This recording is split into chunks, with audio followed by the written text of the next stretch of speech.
there will be like 2 other TV shows taking place in this world. I am eating this up. But if you really think about it, this whole Targaryen dynasty or whatever, it all started with one single family. Things got a little bit crazy.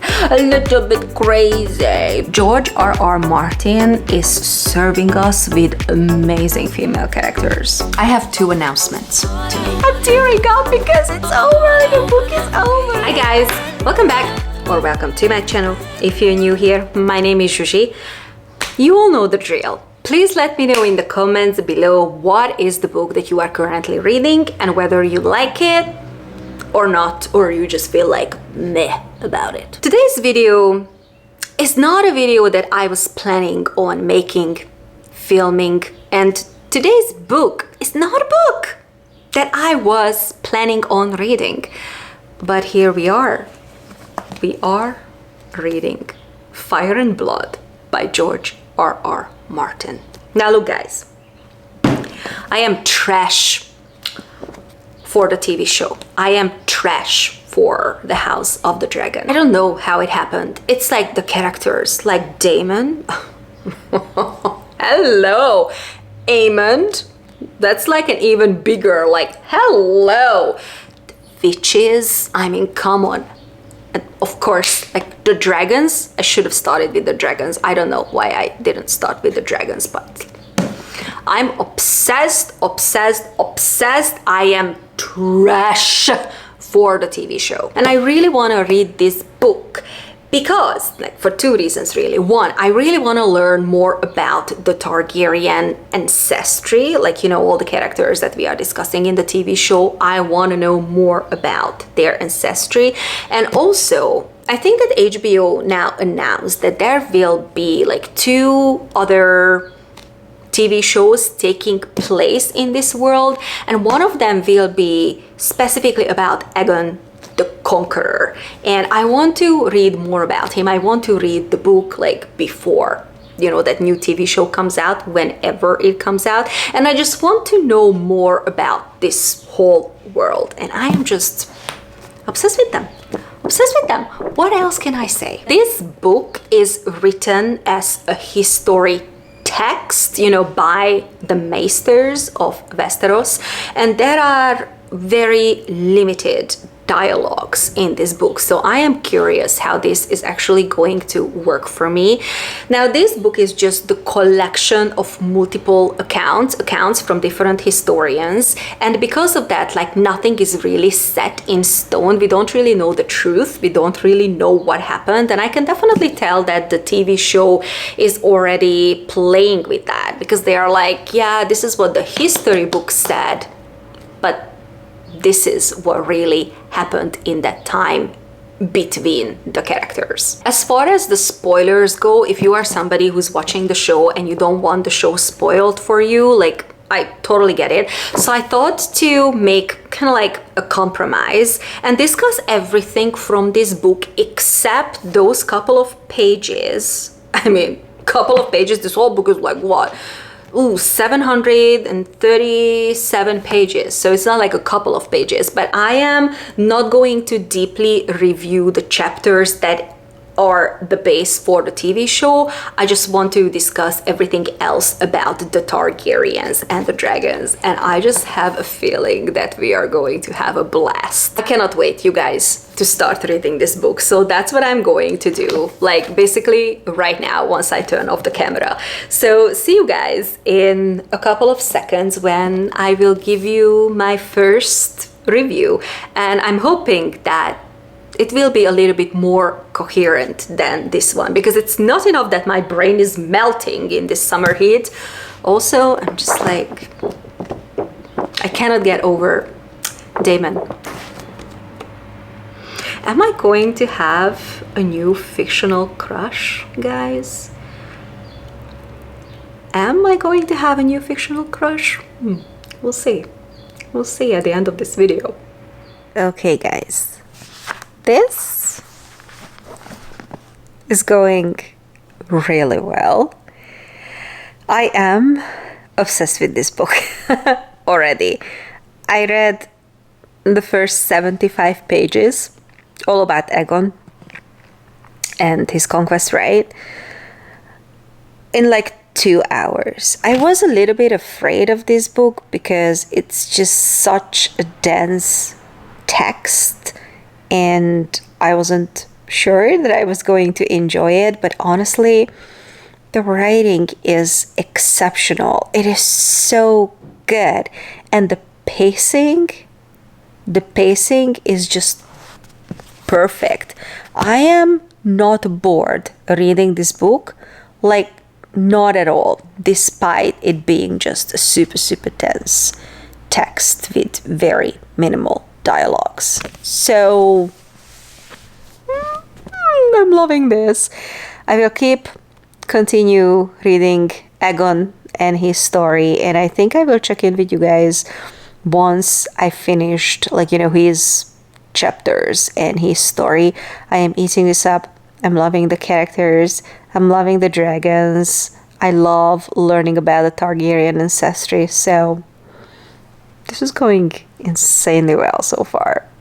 I don't want to jinx it though. Guys, I finished the first significant chunk in this book. I basically read everything about Aegon, like up until his death, and I stand by what I said in the first clip, is that this book is just so well written. I enjoy it so much, and because the pacing of this book is so good and the characters are so entertaining, you're basically not missing the dialogues that much. I mean, there are dialogues like here and there, it's just it's more text, and also there are beautiful artworks in the book, by the way.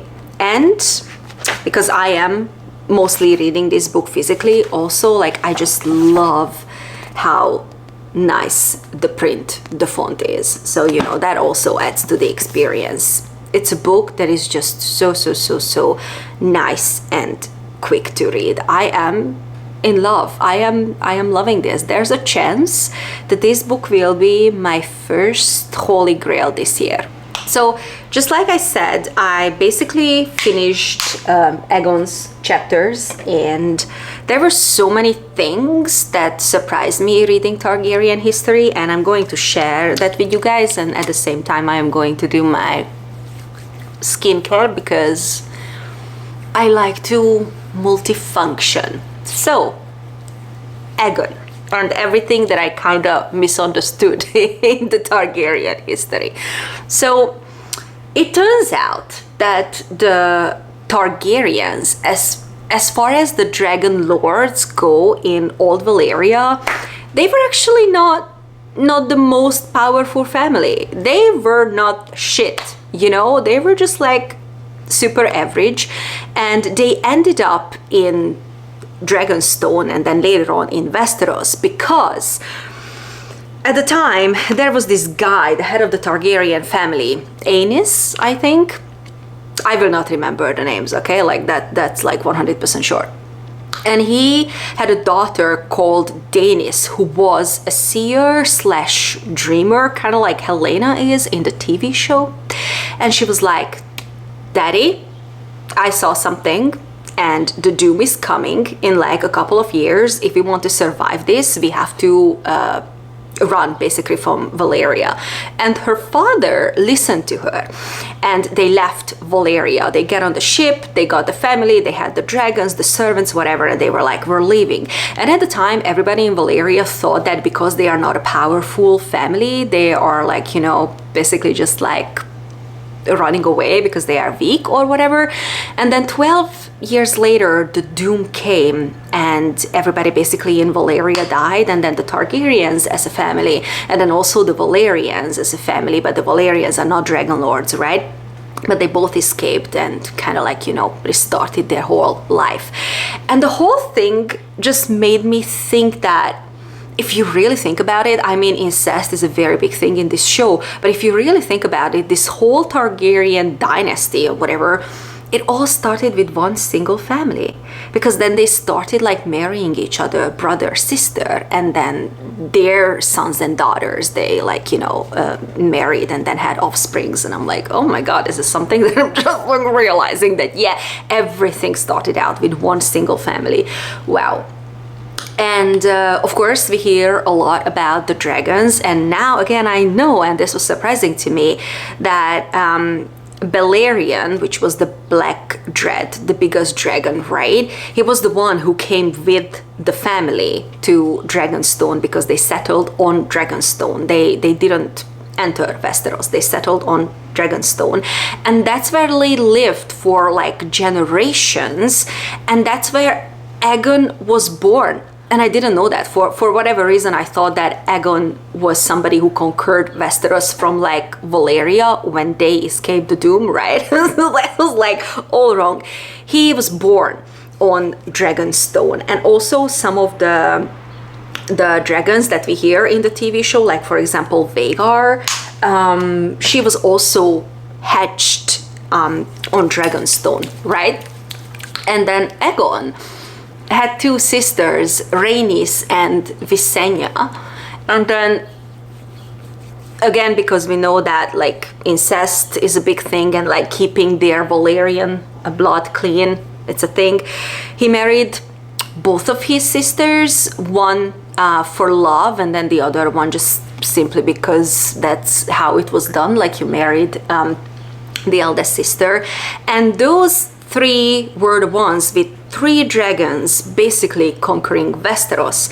And when you see the symbol in the TV show, like, you know, the black background and the three-headed dragon, that's basically for the three of them. Aegon on Balerion, Visenya on Vhagar, and then Rhaenys on Meraxes. So now that I know the Targaryen ancestry, the symbolism in the TV show and everything that they are talking about in the TV show, it's like, it's easier to understand. I can put it in context. Now, the seven kingdoms at the time of Aegon, it was like 7 separate kingdoms, but they were actually not in peace with each other. They hated each other and they fought each other. And Aegon was like, okay, it is time to unite these 7 kingdoms. And the book doesn't talk about the prophecy because, again, it's a history book. So, you know, we know that the prophecy is kind of like a secret going from the king to an heir and then so on. So they kept the whole thing very private and very secretive. So obviously the book and the historians didn't know about it, but probably it was because of the prophecy that Aegon wanted to. Technically, his plan was to unite the 7 kingdoms, and obviously the kings and the queens at the time, they didn't want that. And they were like, who are you? We don't want you here. We don't need you to unite us. So, you know, just like get out of here. And then Aegon was like, yeah, okay, but I just want you to know that I have these 3 dragons who are basically nuclear and I am going to destroy you unless you accept me as a king. And then they fought and then like the dragons burned down a whole lot of Westeros. And then they were like, okay, Aegon, you're queen, king, sorry. We don't want your dragons burning down everything. So fine, you're the king that if you want to be the king that much. And he basically conquered everything except Dorne. And there is a lot about Dorne and the Dornish like resistance and the Dornish fight in the book. And it was really, really, really nasty. It was very funny for me to see in the book that there were so many like queens who wanted to marry him and so many like different kings who wanted to use their daughters, you know, and marry them off to Aegon just for peace. And then he was like, dudes, I already have like 2 wives. There is absolutely no way that I'm going to take on a 3rd wife. Like, you know, I can barely handle Visenya because Visenya was like, she was like, she's a very strong personality and just like in general, like darker than Rhaenys. And then he was like, oh, no, I have Visenya. Like, you know, I don't need more problems. But like, you know, again, in general, why do a man need more than 1 wife? Like, men can barely handle 1 woman, okay? Just just understand that there are limits, you know, recognize your limits. That's all I'm saying. So anyways, it was just so funny that everybody wanted to marry Aegon, and then he was like, ugh, no way. And Aegon, after the conquest and after like basically uniting the 7 kingdoms, he was a very peaceful king. He wanted to be a peaceful king, except Dorne, I guess, because again, his aim was basically to try to unite and not to kill so many people. And he was the one who built King's Landing, and he was the one who established the King's Guard. He actually did rule with his sisters, like he was not like super misogynistic. He actually did listen to them, and they did rule together, the 3 of them rule together. And he just wanted to make the kingdom better. Like he started regulating taxation, for example. We hear a lot about religion and a lot about faith and the 7th in this book. And also in general, he wanted peace, because he knew that he just couldn't keep fighting, and like, you know, all the people in the kingdom couldn't keep fighting. So then we also ended up with a peace treaty with Dorne, because like everybody just like thinks of Aegon as like this gigantic warrior, but based on what the book tells us, he actually didn't really like fighting, and he was very, very peaceful. And then he ends up having like sons, one from Rhaenys and one from Visenya, and they are very like important characters going down the line. One of them is Aenys, and then the other one is Maegor, and I think that everybody who's like just a little bit into Targaryens know about Maegor, because he was the Cruel, right? And yeah, Aenys was supposed to get the throne after his father, and he basically does, like there's no issue there. But then Maegor is like, let's just spice things up, we live in peace, and that's just not good for me. So yeah, how to make this interesting? And basically I stopped reading the book when Aegon died, and I thought that Aegon was like, you know, he went in battle or something, and then no, he got a stroke. But I mean, you know, knowing Westeros and knowing the Targaryens, is like not surprising to me that he died in stroke. Anyways, and now we are basically at the stage where Aenys is becoming king, but he is like a very peaceful personality, and he wants to rule with Maegor, but Maegor has other plans. And basically this is where I'm going to leave you guys. I will keep reading this book because I am freaking obsessed. Like I don't even want to read anything else right now. I am so lost in this world, and I am enjoying it so much. And then again, when I have an update to give you guys, and like some significant things happen and I finish a significant chunk in the book, that I'm gonna pop back in and update you. I am thinking that probably the best thing to do, if I update you guys like generation by generation, that's how it makes sense to me. But I know that like right now everything is like very easy in the book because we don't have that many Targaryens and Targaryen history to deal with. But then after Aenys and Maegor, I just feel like everything is gonna get a little bit more complicated. But anyways, I'm gonna pop back in next time when I finished reading about Aenys and Maegor, and then we can discuss everything that happens. So see you guys soon. Well guys, I finished the next big chunk in the book, which is technically the succession of Aegon, right? Is it Aegon or Aegon? Sometimes I say Aegon, sometimes I say Aegon. I think it's Aegon, whatever. I'm sorry, it's like really dark because I think that there is a storm coming, and honestly, like we are in the middle of a heat wave. So please, like as long as it cools down the air, I'm like good with that. Anyways, so this is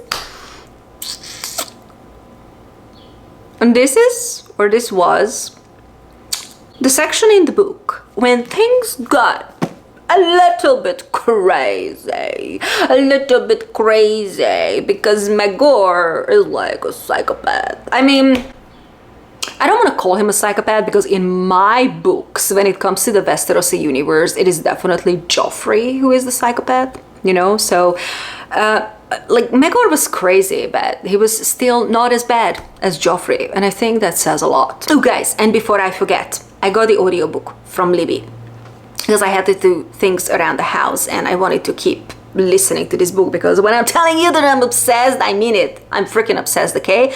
And I have to say that the audiobook is fantastic. The narrator does such a good job, and because the book is again text-like, I'm sorry I just keep repeating myself in this video, but because of that, it is like somebody is telling you a tale, and I am immensely enjoying it. Okay, now the succession of Aegon. Like, Aegon basically had two sons, Aenys and Maegor, and Aenys was considered weak. He was the one who succeeded him. Like, basically he was the king, and then Aenys has like so many children. Honestly, I cannot keep up. The two that I remember are Jaehaerys and Alysanne because like we know about them and we know that basically Jaehaerys will also become king, right? Yeah, so those are the two names that I remember. Like all the other, like I just don't, because I'm telling you that the Targaryens are like rabbits, okay? And everybody has the same name, and like Aegon the First, and then Aegon, I don't know, like 26, I don't know, so I cannot keep up with that, but those two names I definitely remember. Anyways, so Aenys succeeded his father, but he was deemed weak simply because he was peaceful, right? And then Maegor was like, yeah, I'm gonna shake things up, and I want to be basically the king. So certain things happened, and then after Aenys's death, like Maegor didn't kill him, but after Aenys's death, it was basically Jaehaerys who was the rightful king, but then Maegor decided to fly in with Ballion, and his mom, Visenya, certainly like helped him because after Aenys's death, she basically went to get Maegor, and then Maegor on Ballion, he just flew into Westeros, and then he was like, hello, I am usurping the throne. Jaehaerys was like little at the time. He was like, goodbye. I mean, oh, sorry, not like goodbye, like obviously he didn't kill him, but they had to like flee. He and his siblings and his mother, they had to flee from Maegor. And now look, I don't know what this says about me. I really don't know what this says about me, but honestly, I enjoyed Maegor's section so much. Because it's like, you know, when you read about villains and supervillains, and that's always more entertaining than reading about heroes and superheroes, at least, like, you know, in my life, in my brain, there's a situation, and I had such a good time because this guy was so crazy that it was fun. He was like, fuck my family.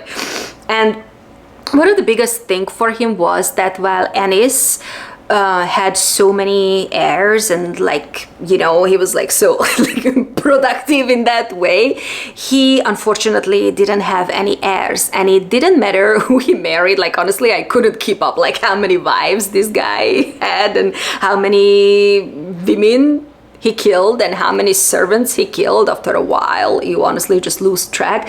But he was like, he was not treating his wives right, okay? And that was his single like obsession to get an heir. Honestly, I could compare him to like King Henry VIII. Maybe, I don't know. This is just a theory, but maybe that's where George R.R. Martin got inspiration. Like, who would be King Henry VIII in my book? Oh, Maegor the Cruel. He was the one who built the Red Keep, and one of the reasons why he got the Cruel name, I mean, for many reasons, but one of them was that after the Red Keep was done, and, you know, they had all those secret passages in the Red Keep, then he basically had all the builders and all the servants like that, so that nobody knew exactly where the location of these secret passages were. And basically, like, he died on the Iron Throne. Like, still, like, people don't know who killed him, though there are like suspicions like who killed him, but they just found him on the Iron Throne with a knife or some kind of blade in his neck, and basically that's how he died, and nobody succeeded him. because he struggled with succession, right? And producing an heir, and so many of his wives and children died. And honestly, like it was really a terrible story for the women in his life. And then Jaehaerys, who is like super young at this stage, he's like, okay, I am the rightful heir. And basically he was the one who succeeded Maegor. You know what is my conclusion after reading this chapter? I mean, I had fun, like, don't get me wrong, but like reading this book, I am more and more realizing that the showrunners who are like running the House of the Dragon, and maybe they will end up like doing multiple TV shows out of this book, and they got material to do that, okay?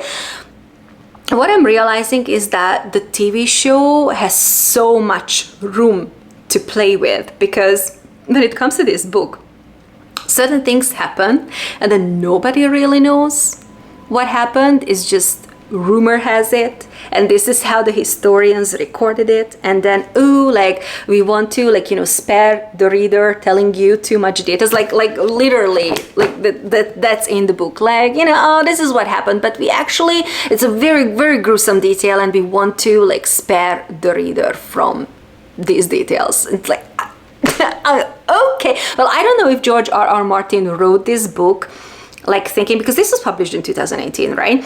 So I'm not sure if he wrote this book thinking that, oh, I am talking to HBO and I know that there will be a TV series and I am going to leave a lot of open endings in this book.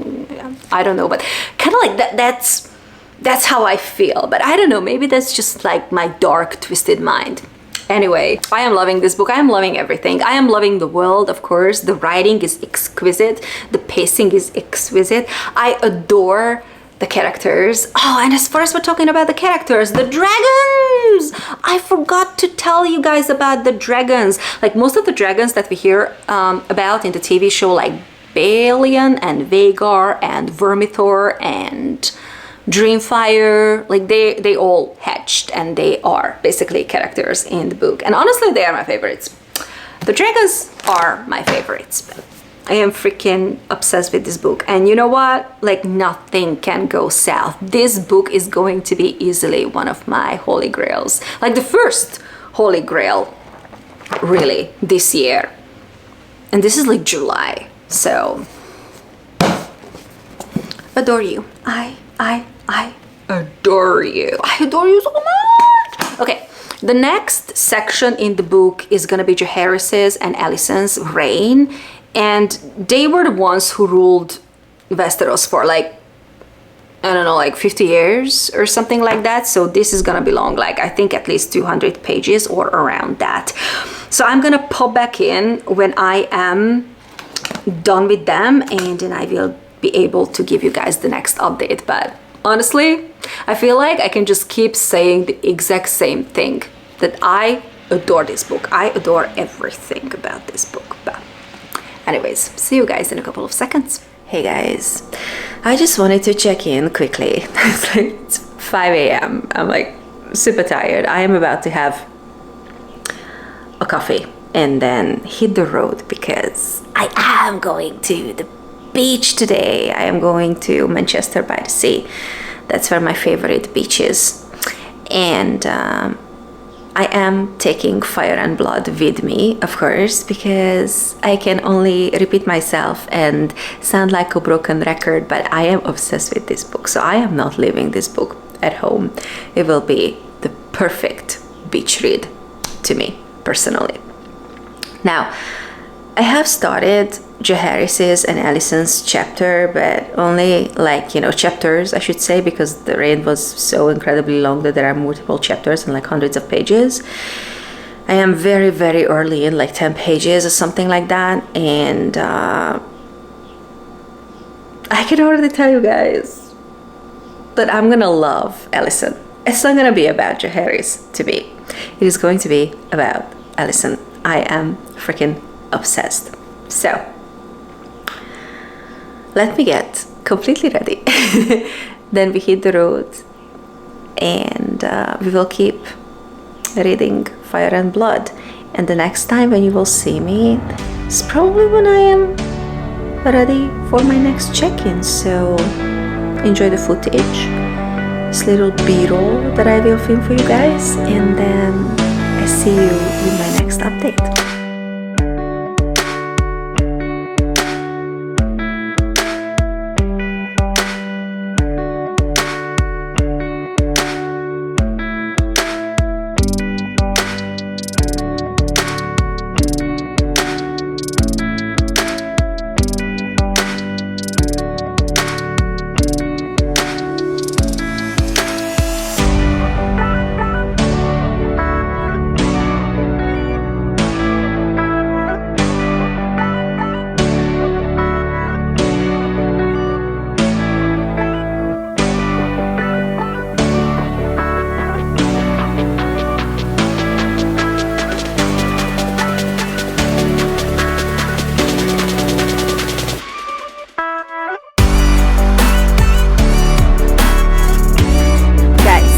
You know what I realized on the beach?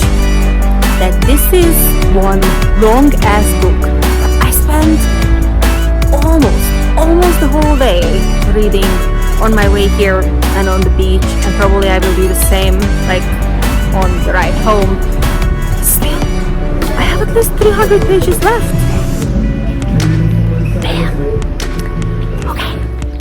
Okay guys, Jaehaerys and Alysanne. Possibly my favorite couple in the whole Targaryen dynasty thing. I freaking adore them, and I adored their story and also their dragons. Their dragons were Vermithor and Silverwings, and I think that it's not just Jaehaerys and Alysanne who were like, you know, like a married couple. I mean, they were brother and sister, but like now we all know how this works with the Targaryens, right?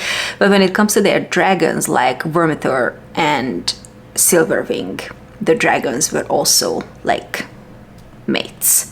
So I think that that was like such a nice little touch. So their section in the book, it was very long. I mean, I kind of expected that because they reigned together for like 40 years or something like that, and many events happened during Jaehaerys and Alyssanne's reign, and I genuinely enjoyed their chapters and their stories. So I have like so much to tell you guys. So when it comes to this whole Targaryen reign and Targaryen succession and who inherits the power in this family, like I realized reading this book, it's that it's always messy, like it's never straightforward, which was kind of just a little bit surprising to me, because I thought that the first real conflict in the family happened during the Dance of the Dragon, which is basically the TV show, but I guess that I was wrong. Anyways, so Jaehaerys and Alysanne, they did not come to power easily, but then after Maegor, basically Jaehaerys takes over and they start basically ruling over the 7 kingdoms. Now, the first thing that I wanted to mention is that we know that incest is a big thing with the Targaryens, right? And then the 7, the faith that they follow in Westeros, it doesn't accept incest. And again, it was just so fun to read about it, but like, you know, men are men, and many noblemen in Westeros, they wanted to marry their sisters, their cousins or whatever, because they were like, oh well, if the Targaryens can, that we can do. And then Jaehaerys was like, and other religious breeders, because they did not accept Targaryen incest either. And then the other religious leaders were like, no, because the Targaryens have dragons, so basically they are gods to us, and only Targaryens can do incest, like nobody else. But again, it was just so funny for me to see how many men were basically like, okay, so our king and queen, they are like in an incestual relationship, so oh, if they can, then I can also marry my sister.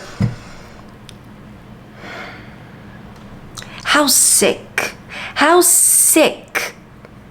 do you have to be to do that, all honesty? The reign of Jaehaerys and Alysanne, it was incredibly peaceful, and they were actually super passionate about King's Landing and the population of King's Landing, and they were the ones who modernized the city. Like, for example, they rebuilt many streets, they built the dragon pit as well, and I am going to tell you in a second why. Also, they were the ones who provided clean water for the people, and they also signed an eternal peace treaty with Dorne. So Jaehaerys was like, you know, very peaceful, and that's why he's called the conciliator. But also, like, reading these chapters, because originally I thought that Jaehaerys was more like maybe on the weaker side, but it's not true. Like, he was not afraid of making like super tough decisions, even when it came to his family. And reading his chapters, you truly realize how incredibly hard it is in general to keep the peace. And you need a much stronger leader to have peace than the leaders of war. Also, Alysanne was the one who was like basically traveling around in Westeros, you know, trying to figure it out what it is that needs to be done so that the people can be even more united. And he was basically the first queen who like convinced Jaehaerys to help the Night's Watch. So basically she was the one who like gave them money, her jewelry, whatever, to build castles and to be able to feed themselves during the winter. And we got a lot of like time with Alysanne up at the wall, and I actually really enjoy that part of the story. I in general really enjoy reading about the women in this book. It's not just about Alysanne, who is an absolute bomb, but also Jaehaerys' other sister, Rhaena, and her daughter. I will tell you a story about her daughter. Honestly, like it's incredible. They are easily my favorite characters in this book. George R.R. Martin is serving us with amazing female characters. And I just wanted to mention before I say anything about Rhaena's daughter, because that was honestly my favorite story in the book, that the 3 eggs that were basically found and gifted to Daenerys in Game of Thrones, those were stolen from Dragonstone from Rhaena during the reign of Jaehaerys, and they actually went into a lot of trouble to get the dragon eggs back, and they just couldn't, and the eggs ended up in Pentos and then on the black market and then going from hand to hand, and whatever Jaehaerys basically offered to get the eggs back, like everybody just rejected that. So after a while they gave up on the eggs, but I think that it was like such a nice touch, like, you know, from George R.R. Martin to mention the 3 eggs that we actually end up with in the Game of Thrones story. Okay, so the story of Arya, I want to say that's how you pronounce her name, who was the daughter of Rhaena, Jaehaerys' sister. And the moment that girl was born, like they basically called her a terror. Like that's what they called her. This is not something that I am making up. And this girl, when she turns 13, she's like, I've had enough of everything. I want to get on a dragon and I want to see the world. So that's exactly what she does. She basically decides to steal Balerion. She gets on the back of the dragon and then she just disappears, and they try to find her. They try to find her for years, but nobody knows anything about her or Balerion.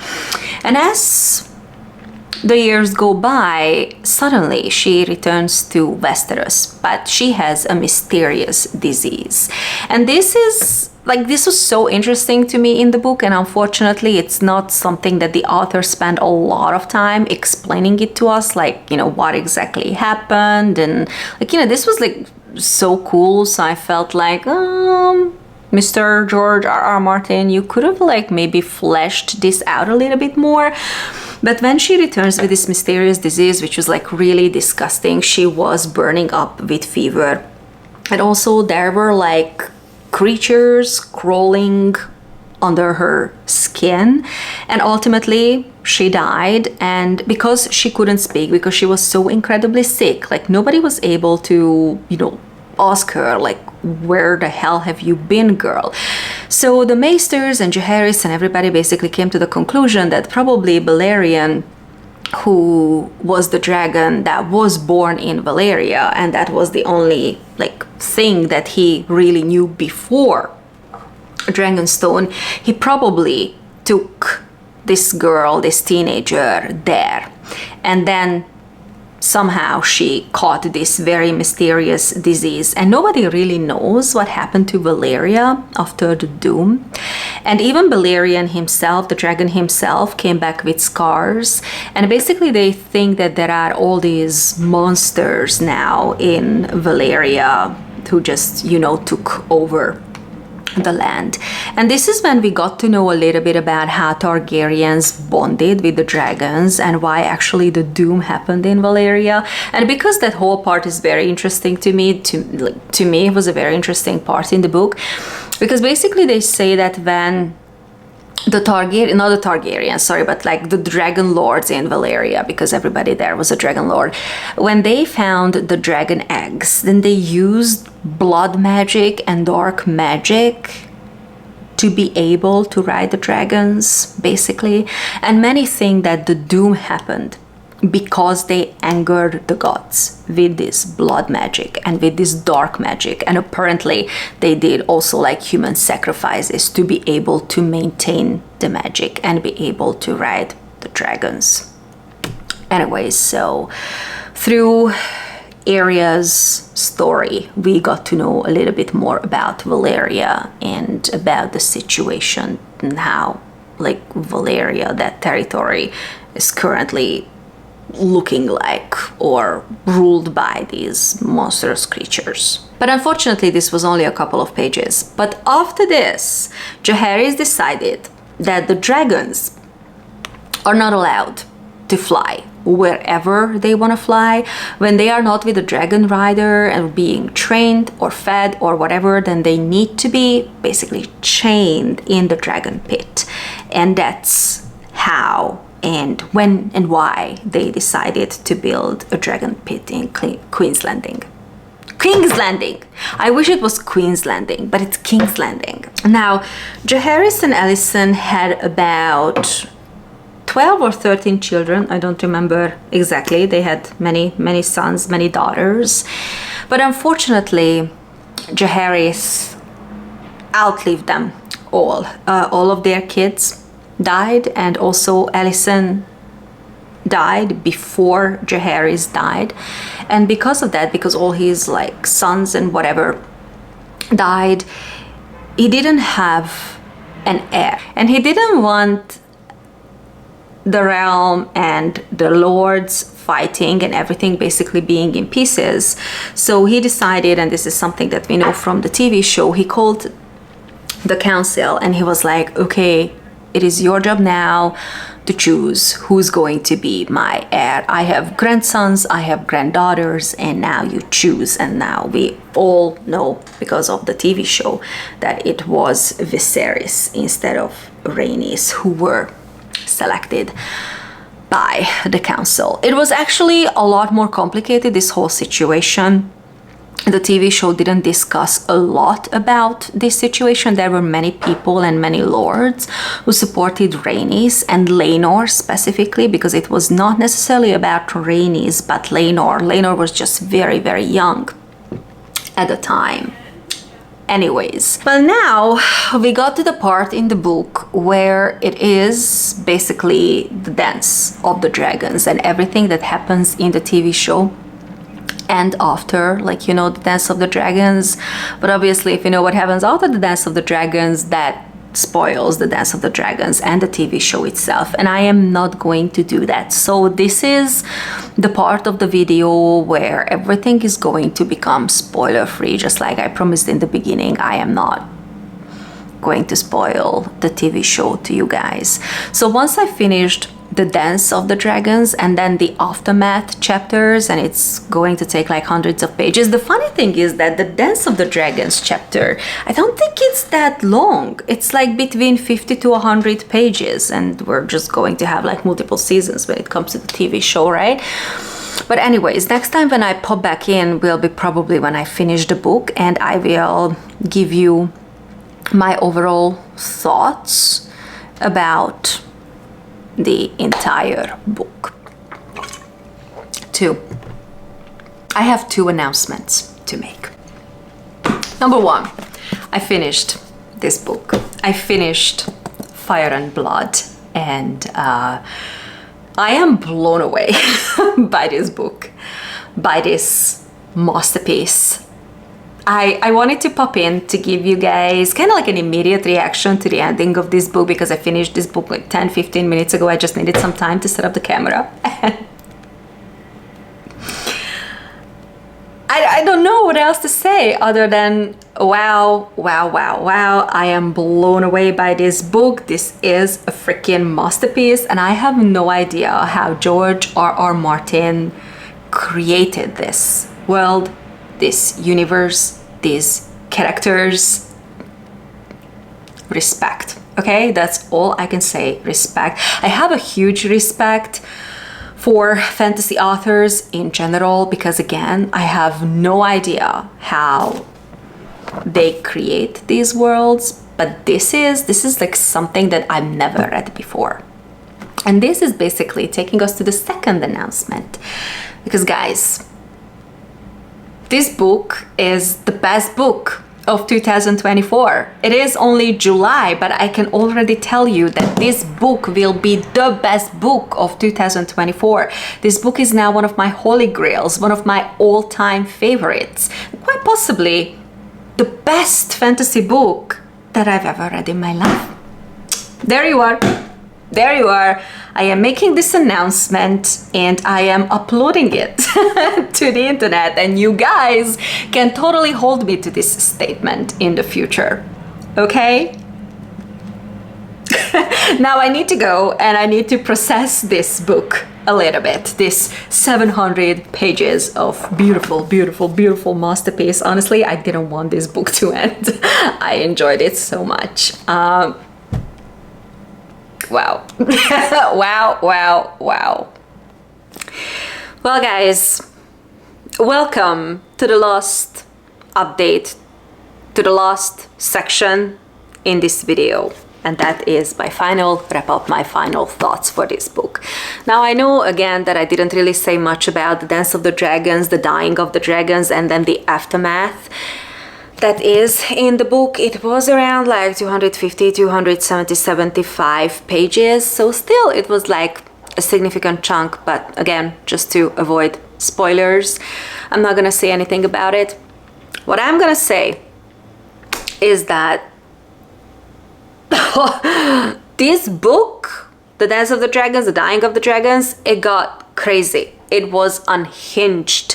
We have so many characters in those chapters that honestly it was a little bit hard to keep up.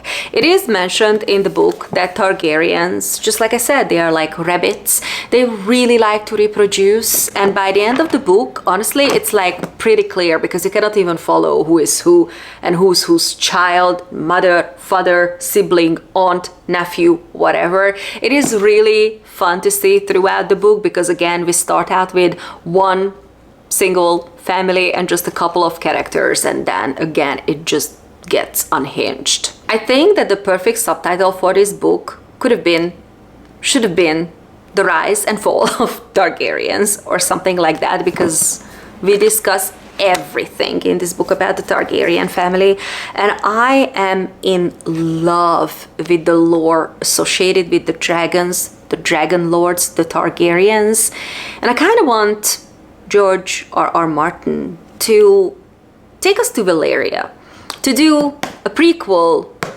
to the prequel, and let's just go to Valyria and meet other families and other dragon lords. And I want to understand how they found the dragons and how they formed the bond with the dragons. So yeah, when is that TV show coming?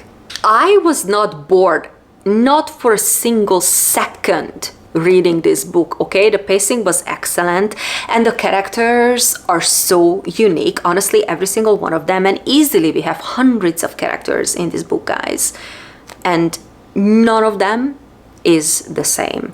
I adored the character of Aegon, Visenya, Maegor, Alysanne, oh my god, she is my freaking queen, and then Daemon and Aemond and Rhaenyra. Area. Again, I wanted to know a little bit more about that girl, and you know, her travel to Valyria never happened. Whatever. It's clearly a sore spot for me. And every single one of these characters I truly cared for and I connected with them. And we all know how this is going to end for the characters and for the dragons, right?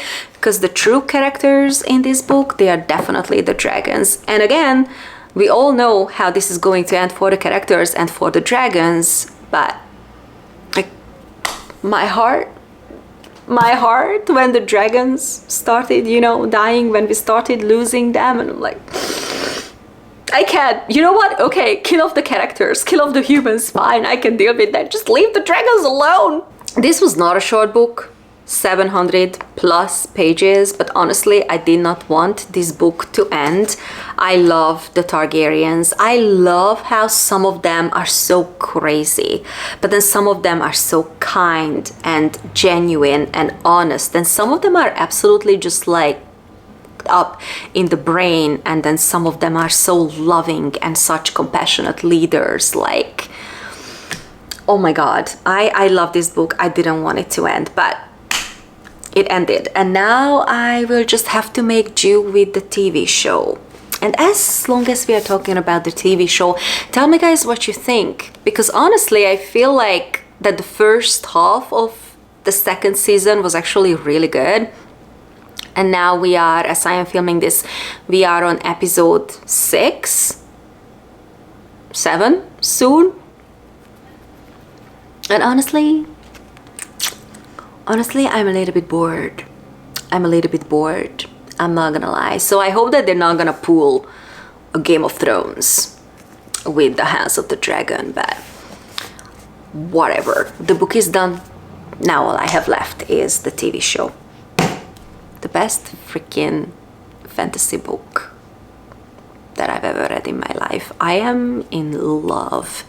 And now I kind of feel that I want to read Game of Thrones again. Well guys, this is it. This is the end of the video. I have not started editing this video yet, so I have no idea how long this video is gonna be, but probably an hour. So if you are still here and watching my outro, wow, thank you so much, you're a hero. Please share, like, and subscribe to my channel if you haven't already done so. Oh my god, I'm tearing up. I'm tearing up because it's over, the book is over, and the vlog is over. Anyways, I got it under control. We are back to the outro. I have a lot of fun bookish videos coming up for the rest of the year. And in the meantime, if you want to check out any of my other videos, I will leave them on the screen, probably here and here. And I will see you soon in an upcoming video. Bye!